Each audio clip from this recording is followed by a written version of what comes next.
you for tuning in to No More Water, Fire Next Time. My name is Larry Duncan-Allen, your host. I have with me in the studio today Lorenzo Savage, the Executive Director of the I Am East St. Louis Foundation. Thank you for tuning in. We'll be right back with Lorenzo.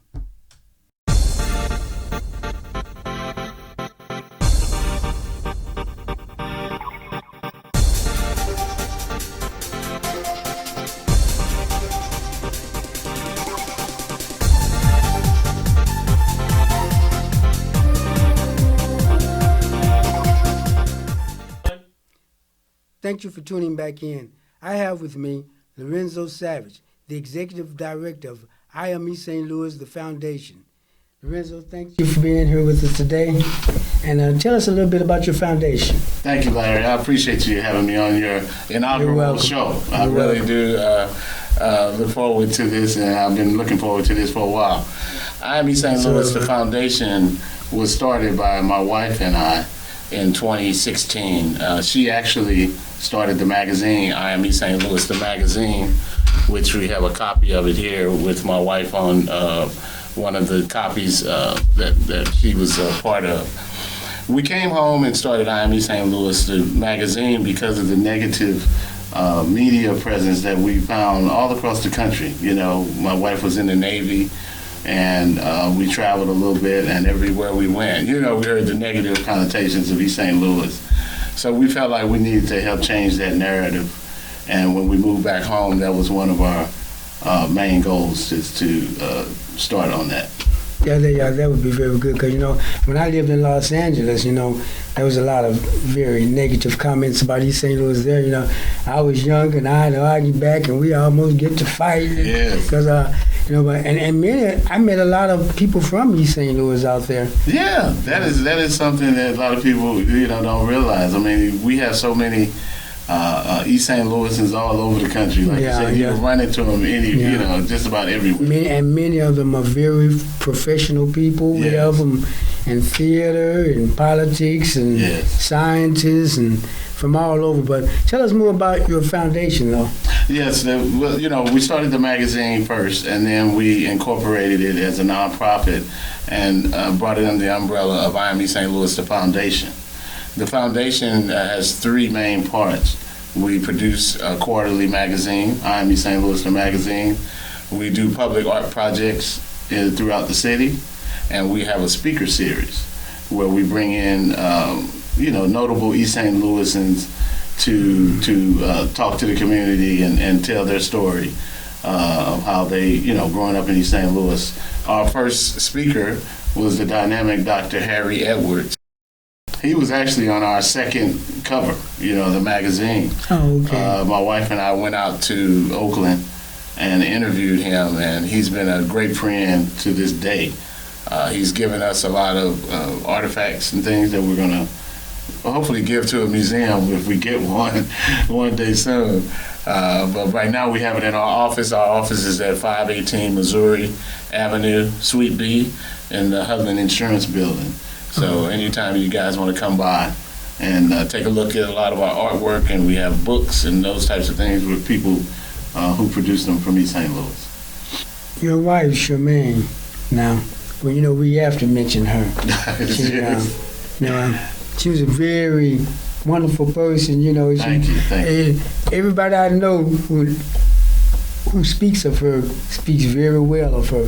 You know, a lot of people don't speak well of you behind your back. That's right. But they speak very well of her. Everybody seemed to love her a lot. I didn't know her for a long time, but the short time I knew her, I knew she was a very good person. Thank you. Yeah. Yes, I am a very good judge of character, you know. Yeah. No, actually, she's a good judge. My wife, you know, we went to high school together, actually. Oh, yeah? And we graduated from Lincoln Senior High class of 1985. We were just friends in high school, you know, in the same classes. You know, I always tried to shoot my shot, you know, when I could. Yeah. But we both were dating other people. But we actually got together after college. She went to McKendree and graduated from McKendree, and then she went into the Navy. And so Charmaine, you know, she was in the Navy for 21 years. She was a commander, retired as a commander, did a year in Iraq, serving attached to the Navy SEALs. and then she came back home and retired. And like the next day, Admiral Winters, who was her boss in Iraq, made her an offer we couldn't refuse to come work for him at Coronado in San Diego as their human resources officer at the Coronado base. So she did that for a couple of years. And Charmaine had been battling cancer, since her early 30s. And it really came back in a worse way in 2014. So at that point, she resigned, and then we moved back home. And this is when the genesis of IME St. Louis came to being, because we have good friends, Mr. Petty, Reginald Petty, and Miss Edna Patterson Petty. And Mr. Petty is, of course, the historian of East St. Louis. Yeah. And he had all these great contacts, and he wanted to write a book. And Charmaine was like, well, she's not a person that was going to write a book. But she was like, well, we can, I have an idea for this magazine. And Mr. Petty has been one of our greatest supporters and connecting us with Dr. Edwards, with Ambassador McHenry, Donald McHenry, who we did an interview with. Dick Durbin was in the first magazine. But Charmaine, she came back in 2014. We came back, moved in our old building on 25th and Lincoln, the old Becker Bread Company building, renovated that building, and unfortunately, after battling a strong battle, we lost her in January of 2019. And like I said, I tell people I'm just thankful that she had the opportunity to start this magazine and see all the love that she created and helped spark before leaving this, this mortal life, because she really has changed a lot of the attitudes, and we continue to do that, of people in East St. Louis. When you say I am East St. Louis, you're saying that I am all of East St. Louis, the good and the bad. And those are the things that made us who we are. That's a part of our strength that's coming from this city. Yeah, because so usually when you go somewhere else and you say East St. Louis, they turn around and say St. Louis. Yes, East St. Louis, Missouri. Yeah, that's what they're thinking. It's the east part of St. Louis. Yeah. But we're proud. We'll be like, no, it's Illinois. East St. Louis, Illinois, A lot of people look at the negativity, but again, like you said, when we did the magazine, we have 4 different issues. It's quarterly, and not just sports, right? Mm-hmm. I mean, our first issue is public servants, and this is a commemorative edition that we did for Charmaine in 2019, and this was at our first event we had at the Catherine Dunham Center. You can rent out the Catherine Dunham Center to use as an event space. Okay. So we do public servants, and then we do sports, of course. And the latest issue had Miss Erica Brooks on the cover, and we have Christian Evans, who's a golf pro, and he's actually the golf pro up at Stonewolf right now. And then, the quality of the magazine we're very proud of as well. Yes, the quality is very good. Sports, very and then good quality. We have arts and education, and then we have business and professionals. So we hit all aspects of life because we have champions in all aspects of life. We have the most MBAs, the most doctors, per capita area in the country. You're talking about education. We have a lot of that. So that was a big thing with us. We wanted to make sure that people know we're champions in all fields of life. And I think many people realize it, but there's something about, with black people, we have to think it has to be bad because it's black, because you see most people when they want to get their name out there, they come through East St. Louis. Many people does. The politicians when they want to get elected, and regionally here they come to East St. Louis. Yeah. I mean, we have a big voting block in East St. Louis. Yeah. People forget that East St. Louis was the power center in the Southern Illinois prior to 1960s. When before white flight, all they did was move up the hill. It was one of the largest cities in Southern Illinois. Yes.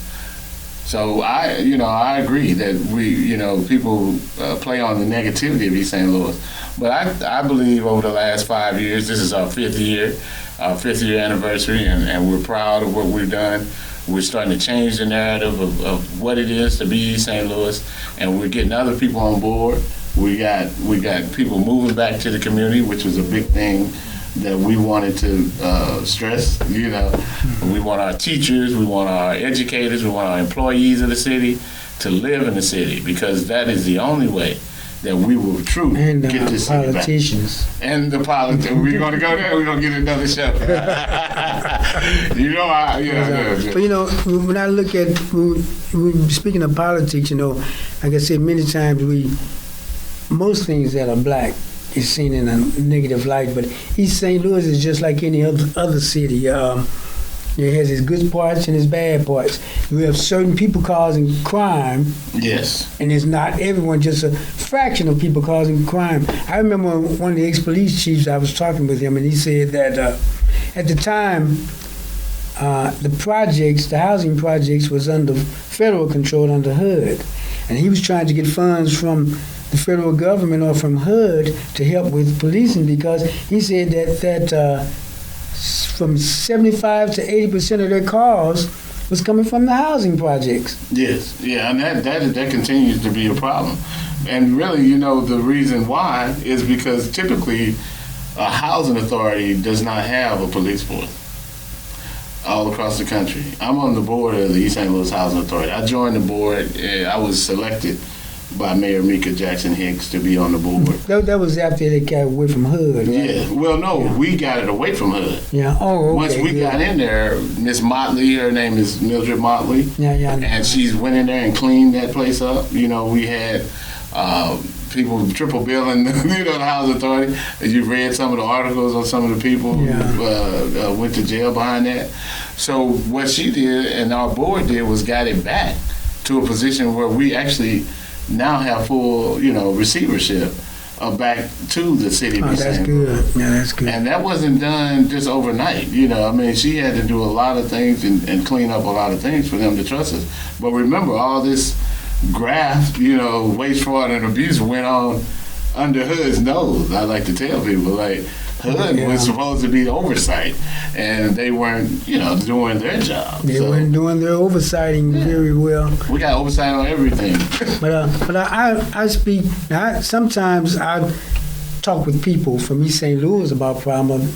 When I talk to people outside of East St. Louis, I don't run the city down. Because I tell them, look, I think East St. Louis has had some great mayors.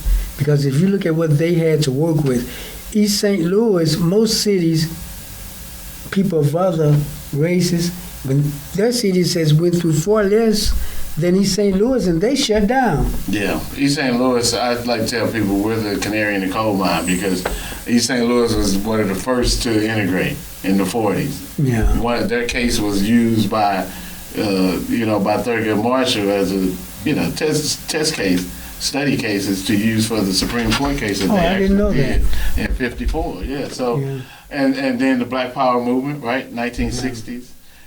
White flight, all those things happened that are happening now in other cities, happen here. And the reason I believe our political system is broken, I honestly believe now, I think we don't have, you know, alternative to, you know, the status quo. No, we don't. We didn't have anybody running for office against, you know, the party here. I mean, except for the school board. And for one slate to just win everything, you know, it's good for that slate to boast about it, but I don't think it's a good thing for the city. Boast, yeah, and absolute power definitely corrupt. Yeah. You know, and that's the thing I say. And you have to think back too that there's so much development that's been going on around East St. Louis. You know, this brew house in Belleville that nobody goes to. They spend tens of millions of dollars on that. Then you have the O'Fallon, Illinois, where they built all those office buildings and hotels. Those things were supposed to be in When I left here and moved to California, there was no O'Fallon. I think it was a bunch of little farmhouses. I had a house up there. And in 2001, you get off on Greymount Road, it was, like you say, trees and farms. Yeah. And that's a part of the Mid-American Medical District. which was designed for downtown East St. Louis. And then it ended up there. They expanded the area. Oh, okay. Governor Quinn at the time worked out a deal with the city leaders to expand the area so they could start the development. And lo and behold, we still have an empty St. Mary's, and they have 2 hospitals. Oh, they've expanded Memorial and St. Elizabeth. Right. And all we have is Touche. Well, we don't have Touche. That's Centerville.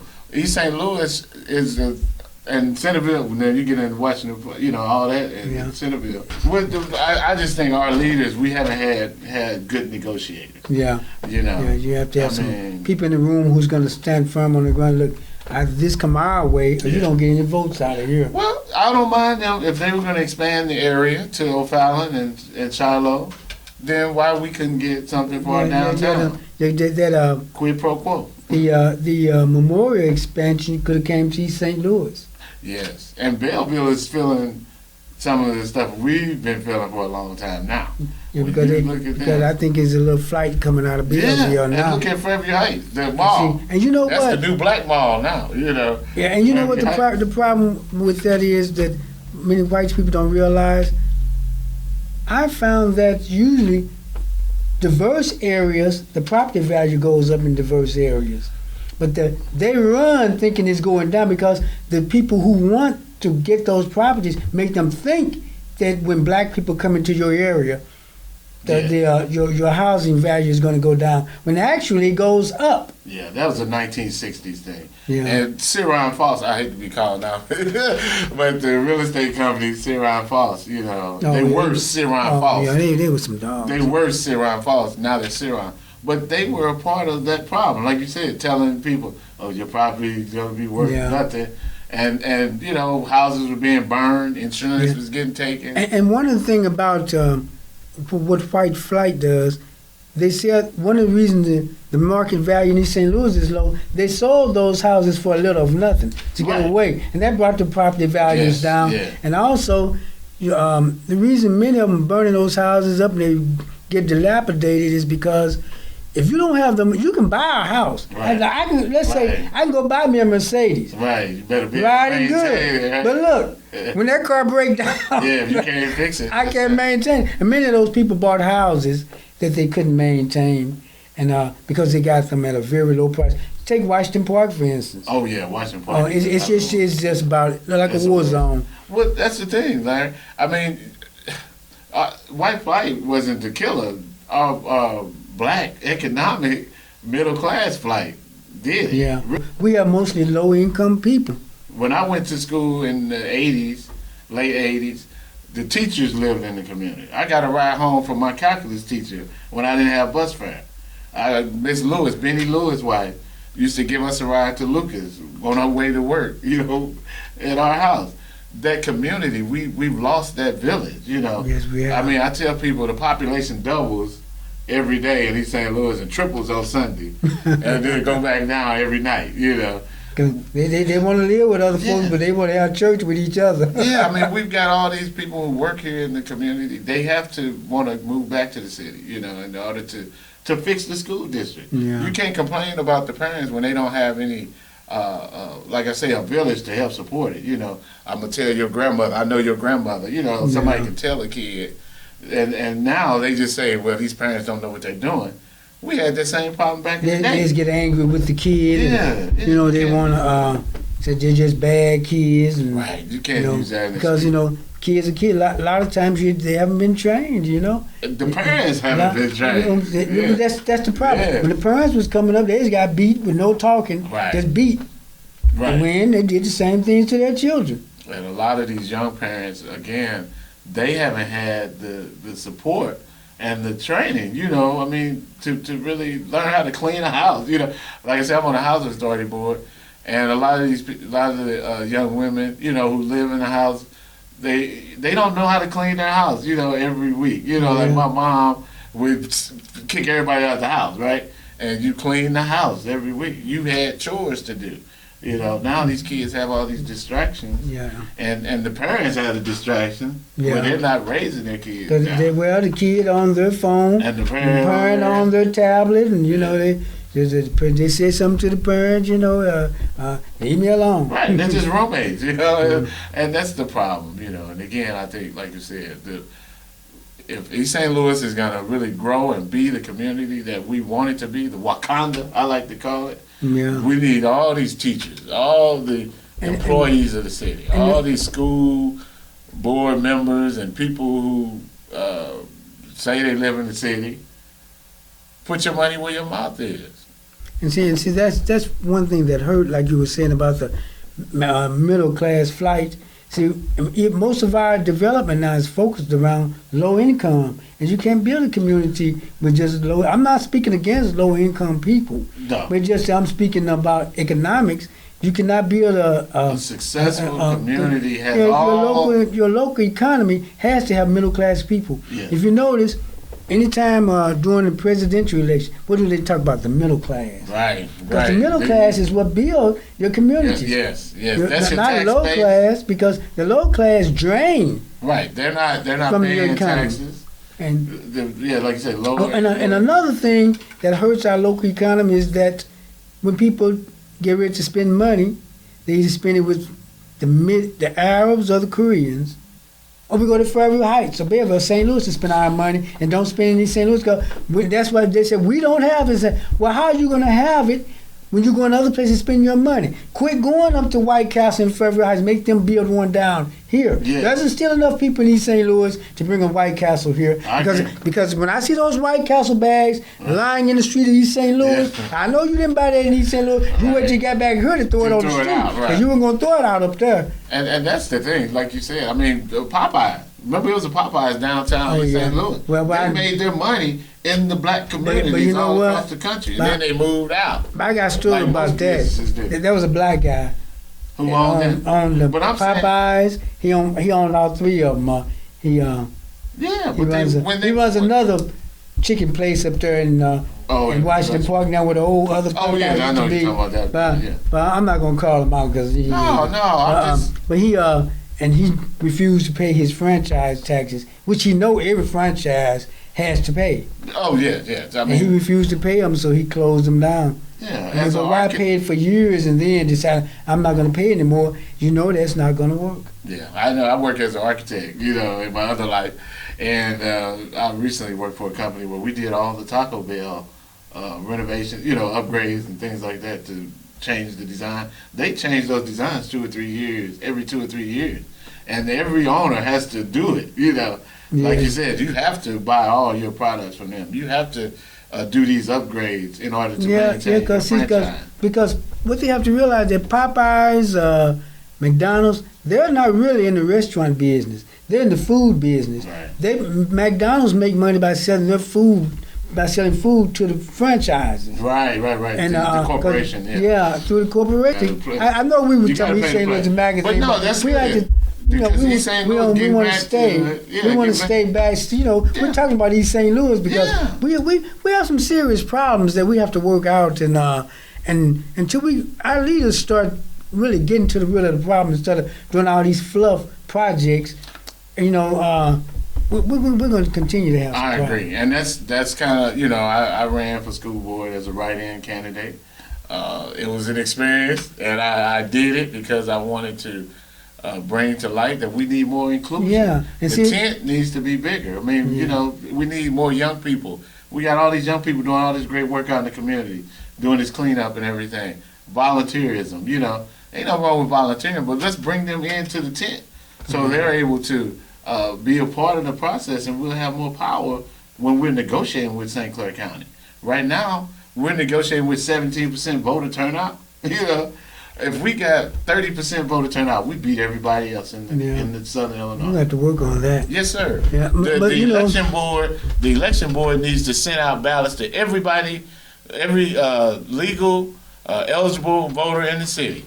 Denver does that. All progressive cities does that. You know what? Getting the children to volunteer. I'm going to be honest with you. I'd like to maybe get some funds together to give those children a stipend for volunteering, because let's face it, things are just not like they used to be. With the training kids have had, they're not going to do much unless they're getting something out of it. Well, we used to get paid summer jobs to clean up. You know, I mean, they had programs. Sure I worked at Jupiter's. I remember one summer. Worked out on the truck one. But they used to have that neighborhood youth court. Yeah, it's like SEPTA or something. Cedar. Yeah, Cedar. Right. Yeah. And you know what? My mother, I gave her money when I got my check. You know, I gave her some of my money, and that's something that these kids don't have. Mine took all mine, gave me some. That's how I want to say. That's what they need to do. But we have a food desert, like you said. We have an economic desert here. I hate to have to go out of my community all the time to get something to eat. I try to go to Tasty Burger. I go everywhere in this community, boy. And if you like myself, I don't eat meat. Oh yeah, you in trouble. And all they have is fried foods. I have to go down to Save-A-Lot. We need a vegan restaurant. Yeah, we need one. But we have one Metro up here on East Side Express up there. Yeah, East Side Express is one of our sponsors. But I choose to kind of create my own, because a lot of times in the restaurant they're seasoning me high sodium, and I don't have high blood pressure, but I don't want to get it. Yes, sir. Yeah. And I shop at Save-A-Lot. You know, I shop. I live in East St. Louis. Especially the one up there with Mr. Bonner's. Mr. Bonner's. You know, up there in Edgemont, because that's in my neighborhood. That's shop. Yeah. and it's also a better nice and clean, and clean, better quality store. And Mr. Bonner, what I like about him is he is a part of the community. He's bought a house in East St. Louis, and he's planning to move to East St. Louis. And that's what I'm saying. Even if you don't, he's reopened. I'm gonna give him a plug. He reopened the boathouse up there in Frank Holton and the golf course. Yes, great guy. Yeah, he's a great guy. And really, you know, like you said, he comes from a community similar to ours in Florida, so he knows the battles that we have. Yeah. But I just believe that if, like you said, if we get all the people who work here to live here, then that money will start turning over. Because that'll bring the middle class back. Yeah, that'll bring commerce back. We have people making six-figure salaries, taking it away from here, paying taxes in other communities. Thank you. And when they're at home, they're buying whatever they want to buy with that money they made here, paying sales tax in other communities. A community can't make it like that. Real estate tax. I mean, you know, they complain about the real estate tax here. I have a house in Belleville. I have a house in. He said, "Look, my tax is high up there too, but the cost of it is higher too. Yeah. So your mortgage is higher. You got to get a trade off. If it's a catch-22 though. If we get more people, that number will go down. But a lot of people don't look at the school board. Their budget is like $100 million. $9 million they get from taxes from us. That's it. Yeah. And that $9 million is about 16. It's a 16% hit. If we cut that in half, then we would be paying half the taxes that we, and it'd only be a $4.5 million hit where they can make that up somewhere. And also with so many people gone and so much vacant land, we still have we have an infrastructure for a city for maybe about 80, 90,000 people. Yeah. With about 25,000 people have to pay taxes to maintain, and much of them are on fixed income or low income, so that may be a problem. I think we about time for us to close out this segment. I'm getting a signal here, but to make your closing statements, to the audience that you like to make. And thank you, Larry. And again, I appreciate Larry for bringing me on his inaugural show. And I like I say, I look forward to coming back and discussing more topics with you. I'm Lorenzo Savage. You'll be back. I am East St. Louis, the foundation. I am ESTL.com. You can subscribe to the magazine there, or you can go to our Facebook, LinkedIn, all of our social media pages and get it as well. And I also want to say reparations now. Look, I understand we may think we're not going to get them, but Dr. King didn't get everything he wanted in his lifetime. So, thank you. Okay. Thank you for tuning in. Thank you, man. All right. Thank you for tuning in, and we'll see you next time.